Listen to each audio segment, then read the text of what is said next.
Serbian Foreign Minister Marko Đurić has been working in the field of diplomacy since 2012.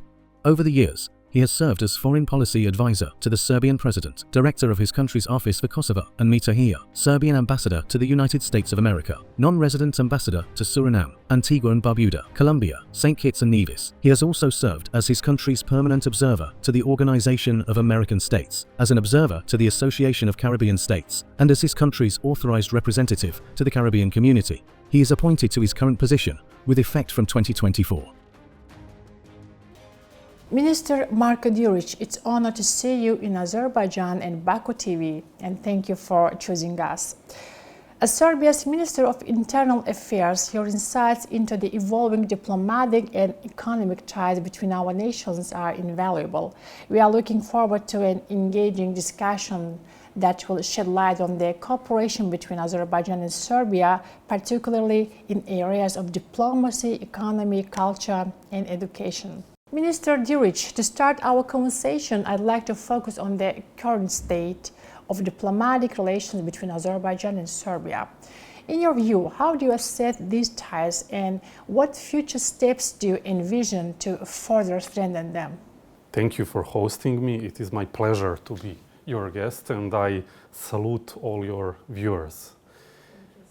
It is also my great pleasure and privilege to be here in Azerbaijan, in Baku, because Azerbaijan is the key strategic partner for my country in this part of the world. And I think we have many shared things that we help develop the relationship on the healthy basis of mutual support. Actually, I want to tell you that we have so many things in common, both in the political sphere, where we provide each other unwavering support for each other's territorial integrity and sovereignty, some inherited problems from previous generations that you here were able in recent times to resolve, we still have, and we enjoy the support from your side, just like you have support from our side. On the other hand, both of our countries have growing economies. Serbia is a country that has more than doubled the size of its GDP in less than 1 decade, and there are many excellent economic opportunities for us that we are using and plan to use even more. So we also have very good people-to-people connections. Azeris and Serbs are very similar. We share some of the common heritage, and even the food that I eat here, I feel at home when I try it. I think also when it comes to values, I think both the Azeri people and the Serbian people are very warm. They care a lot about their families. They care a lot about traditions. And I think this is just a small number of reasons why Azerbaijan and Serbia are a perfect match as friends. Mr. Minister, building on your insight into our diplomatic relations, let's explore the economic cooperation between our nations. What do you see as the key sectors with the most growth potential, and how can both countries benefit from these opportunities? Azerbaijan and Serbia are working closely in a number of economic areas. And of course, cooperation in the energy sphere comes very prominently because Serbia, with its growing consumption, has found a secure and safe channel of provision for natural gas and also petrol and other forms of energy. This is a natural and traditional form of cooperation. But we also have an increasing cooperation when it comes to new technologies, when it comes to other fields, including agriculture, including pharmaceutical industry, which we discussed today, including the potential to have even more Azeri companies in Serbia to work on development of our infrastructure. We already have major Azeri companies such as Sokar, such as Azvirt working in Serbia, but we would definitely like to see more.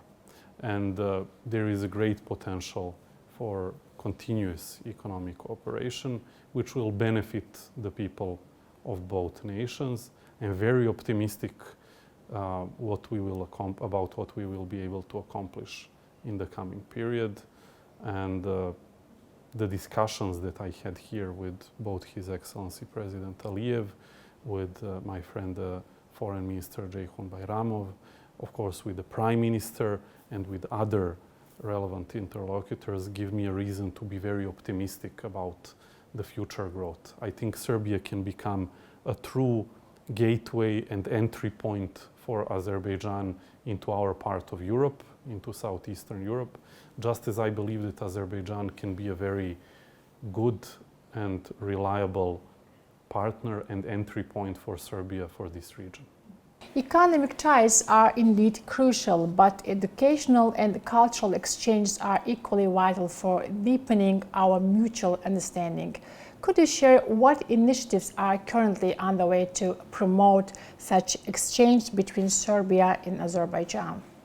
Today we signed an MOU, a Memorandum of Understanding, between our two Ministries of Foreign Affairs, as part of which our diplomatic academies will establish a firm cooperation, and we will have every year students coming on both sides to learn about each other, to establish long-standing links, and in fact we will cultivate new generations of people who know well the issues, the challenges that our nations are faced with. This will help us in the future not just to help each other in the political sphere, but also to have a very interwoven connection between our intellectual elites. That is very important. And we are also very much open to help and support further cooperation between some of our universities and some of the universities here in Azerbaijan. Serbia has 6 major state universities. Some of them are of a very good quality.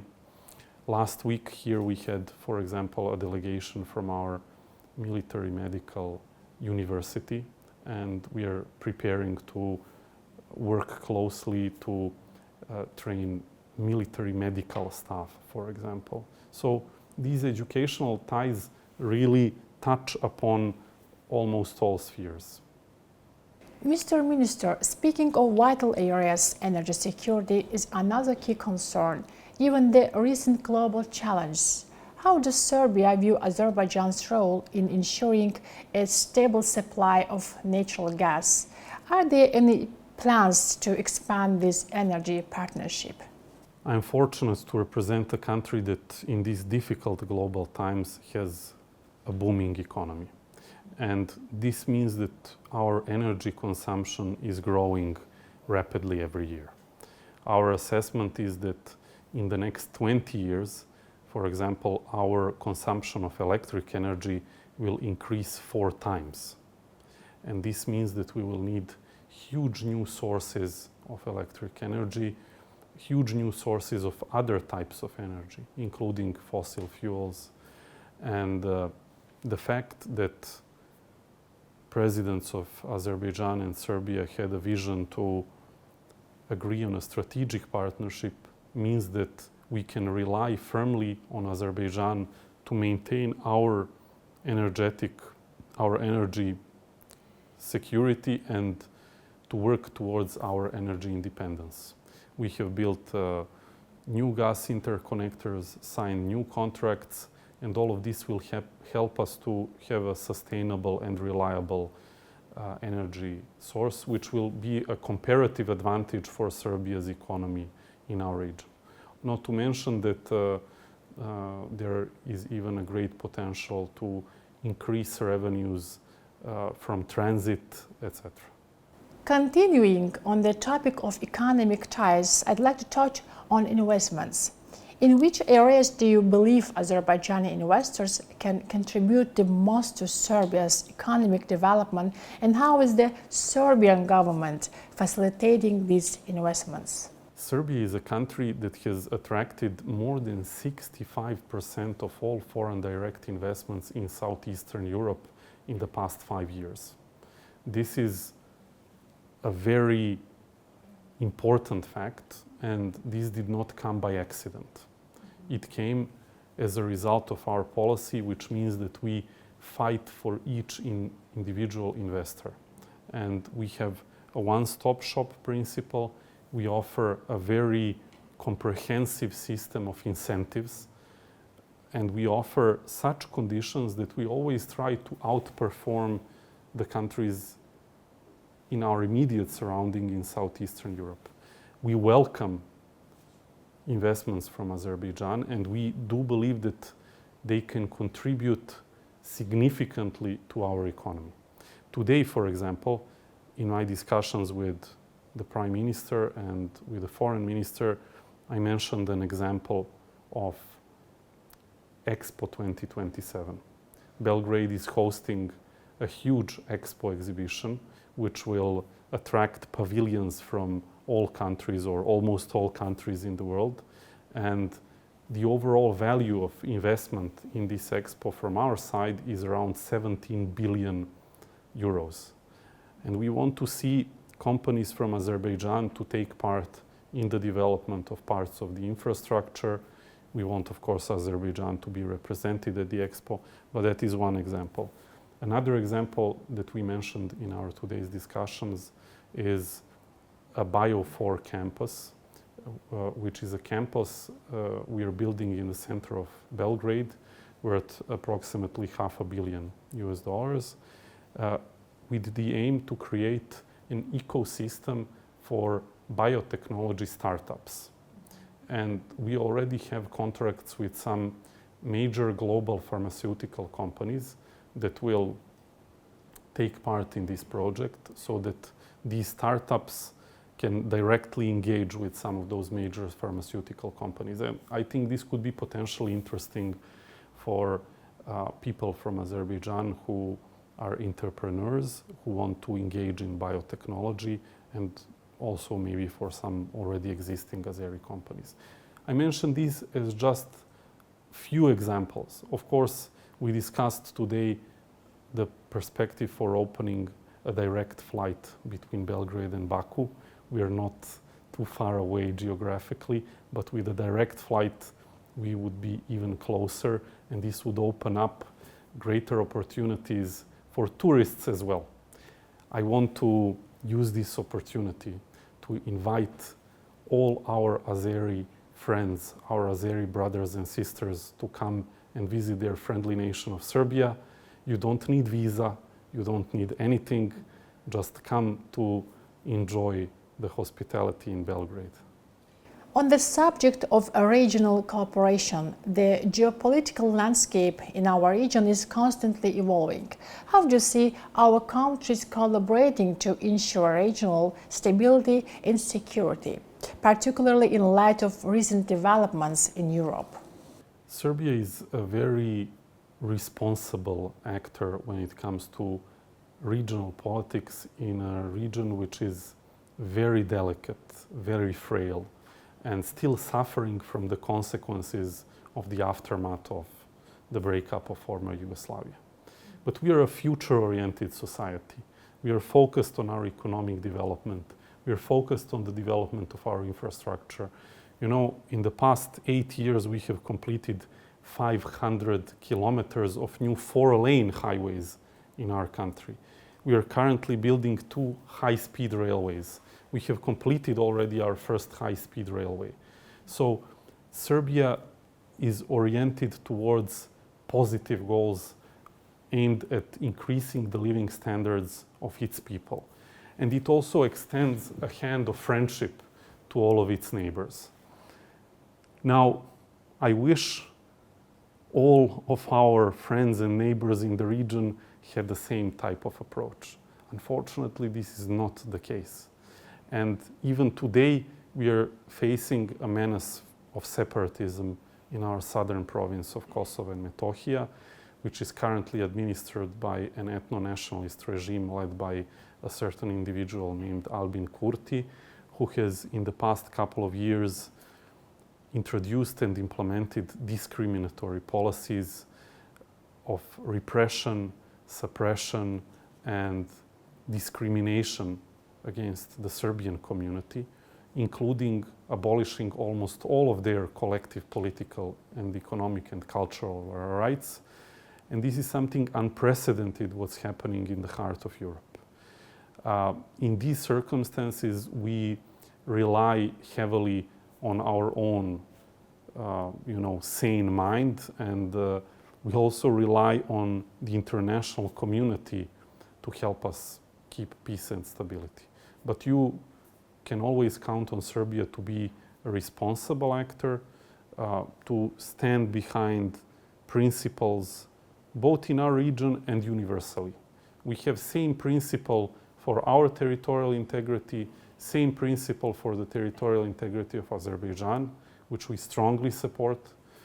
And I want to tell you that in many ways we look up to what you accomplished with perseverance, patience, long-term vision and work. And I think every time President Vučić comes back from a visit to his friend President Aliyev, there are new impressions, new ideas, and stronger understanding on precisely those sensitive issues and challenges that we unfortunately share, but fortunately are capable enough to tackle them. Trade between our countries has shown promising growth, yet challenges remain. What do you consider the main barriers to expanding trade, and how can we overcome them to enhance our bilateral trade relations? Our main barrier is obvious, that is geography. Unfortunately, we are not immediate neighbors, although I wish we were. However, we live, fortunately, in a very modern world where geographic distance does not necessarily prevent fruitful and successful cooperation. And I believe that by more engaging in cooperation in technological sphere, we can accomplish a far greater turnover. I can tell you that last year was the first year ever in the history of Serbian economy in which IT and software overtook agriculture in the share of our GDP. And Serbia has really become a regional power when it comes to new technologies. We were the first country in Europe to introduce computer coding as a compulsory subject to our elementary schools to 5th and 6th grade. We were the first country in Europe to introduce a subject of artificial intelligence called digital world to our elementary school students in the 1st grade. So I believe that with these new emerging technologies, we can intertwine our economies much more efficiently. But in the meantime, there is a lot we can do also when it comes to the development of infrastructure. As I mentioned, ASVIRT is working already very successfully in Serbia in building some of our highways. Energy sphere cooperation is increasing every year. So far, we have an agreement on 400 million cubic meters of gas, but it is expected to increase to more than 1 billion very soon. And this is just telling that even this economic turnover, which is just one segment, will continue. I also want to say that, of course, there is no limit to areas in which we can cooperate economically. I wish the number of tourists on both sides to increase, and I'm sure that this will happen in the near future, as we have liberalized our visa regimes last year. In today's rapidly changing world, digital transformation and innovation are key drivers of growth. How do you see Serbia and Azerbaijan cooperating in these fields, and what areas hold the most promise for future collaboration? Serbia has in recent years established a number of institutions, including Institute for Artificial Intelligence, but also we have created an environment in which many global IT and software companies come. For example, companies like Microsoft, Google, Oracle, they're present in Serbia. Microsoft has its biggest European research and development center in Serbia. Some of major IT and software companies use Serbia for data storage because we are located in the heart of Europe, but we are not members of the European Union, which means that we don't fall under the European regulatory framework. And we have built in the city of Kragujevac a huge data storage facility which is used for storing data for some of these companies. These are some examples of successful developments in our IT and software and digital industries. And I'm sure that in the coming months and years, through the new understandings and arrangements that we discussed even today, which include also holding of the first Council on Strategic Cooperation between our countries, which will be headed by President Aliyev and President Vučić. As part of these arrangements, we will conceive an entire new mechanism that will bring our technological ecosystems even closer. Finally, as both Serbia and Azerbaijan are active participants in various international organizations, how do you see our countries working together on the global stage to address common challenges, such as climate change and international security? Whenever a Serbian representative enters a room of an international organization and there is a representative of Azerbaijan sitting there, we know that we have a friend. And vice versa. Whenever a representative of Azerbaijan enters a room anywhere from the United Nations, Council of Europe, any other international organizations, as sees a representative of Serbia, they know that they have a friend. With my friend and colleague Ceyhun Baramov, we agreed to further strengthen our exchange of information on important issues for both sides so that we can be more helpful to each other in the international arena. Given the challenges that we are facing, it makes a lot of sense. I also want to congratulate your country for hosting COP29. I think it's a visionary, strategic decision to try and be at the forefront of resolving issues such as climate change, environmental issues. This will bring a lot of friends to your country. This will bring a lot of reputation, good reputation and understanding for your country, but it will also help it play a constructive role in resolving some of these challenges. Environmental issues are becoming more and more pressing for countries across the world.